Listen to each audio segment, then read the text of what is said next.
Prince Khan भले दुनिया के किसी भी हिस्सा में हो, लेकिन वहाँ से तो कोई मिसाइल नहीं दाग रहे हैं, तोप वहाँ से नहीं छोड़ रहे हैं। आखिर यहाँ जो एक्सटॉर्शन कर रहे हैं, पैसे वसूल रहे हैं, लोगों को मार रहे हैं, गोलियां चला रहे हैं, तो उनके तो यहीं पर घूर के बैठे हुए हैं। झारखंड तो छोटा सा राज्य है, गिने हुए अपराधी है यहाँ पर। जिस दिन सरकार चाह लेगी, जिस दिन पुलिस प्रशासन चाह लेगी, फिर एक रात यहाँ एक भी अपराधी झारखंड की धरती में रुकने की हिम्मत नहीं जुटा सकता है।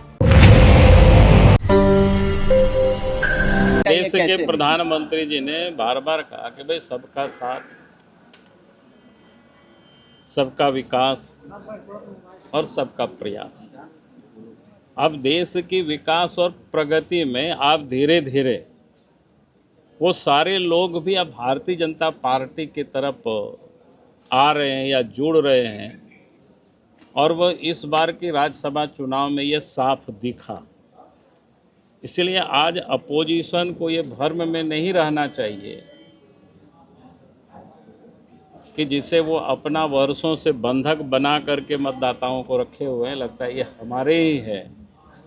अब वो ऐसा नहीं है। अब देश में प्रधानमंत्री नरेंद्र मोदी जी जो विकास का काम कर रहे हैं, जिस प्रकार से देश को विकास के रास्ते पर आगे ले जा रहे हैं, अब उसके साथ आप धीरे धीरे सारे लोग आप खड़े हो रहे हैं, और इसी का ही परिणाम इस बार की राज्यसभा चुनाव में आप सबने देखा, सर्वत्र देखा कि जितनी लोगों ने उम्मीदें की थी उससे कहीं अधिक सीटें एनडीए गठबंधन को, भारतीय जनता पार्टी को प्राप्त हुई। तो क्या माना जाए कि झारखंड के भी विधायक विकास को देख के बीजेपी के उम्मीदवार को वोट दे सकते हैं जून में राज्यसभा के लिए?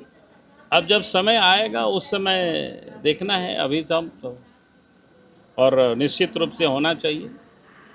ठीक है।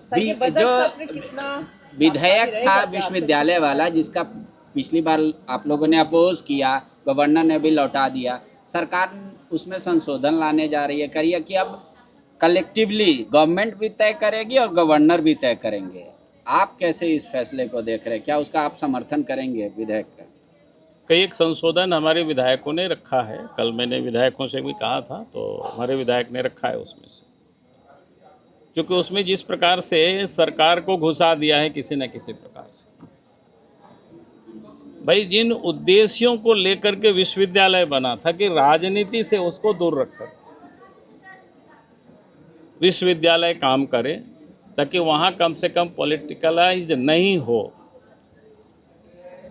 काफ़ी हद तक उन्होंने सुधारा है, लेकिन सुधारते हुए भी उन्होंने पॉलिटिकलाइज को उन्होंने कहीं ना कहीं घुसा ही दिया है।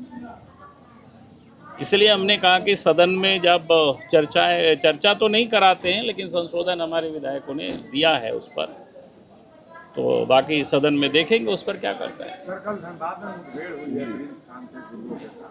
कई सफेद पोषक के नाम लिया है, सरकार की कई नेताओं को। देखिए, मैं तो बार बार इस बात को कहा करता हूँ, सदन में भी मैं कहता हूँ, सदन से बाहर भी हम कहते रहे, भाई प्रिंस खान भले दुनिया के किसी भी हिस्सा में हो, लेकिन वहाँ से तो कोई मिसाइल नहीं दाग रहे हैं, तोप वहाँ से नहीं छोड़ रहे हैं। आखिर यहाँ जो एक्सटॉर्शन कर रहे हैं, पैसे वसूल रहे हैं, लोगों को मार रहे हैं, गोलियां चला रहे हैं, तो उनके तो यहीं पर घूर के बैठे हुए हैं। उनमें से 8-10 गुर्गों को ठीक कर दे, ठिकाने लगा दे, मैं विश्वास के साथ कह सकता हूँ फिर किसी की हिम्मत नहीं हो। तो कहीं ना कहीं से जो उनके गुर्गे यहाँ बैठे हुए, उनको किसी न किसी का संरक्षण प्राप्त है, तभी ये इस प्रकार की क्राइम करने की वो हिम्मत कर रहे हैं। नहीं तो झारखंड तो छोटा सा राज्य है, गिने हुए अपराधी है यहाँ पर। जिस दिन सरकार चाह लेगी, जिस दिन पुलिस प्रशासन चाह लेगी,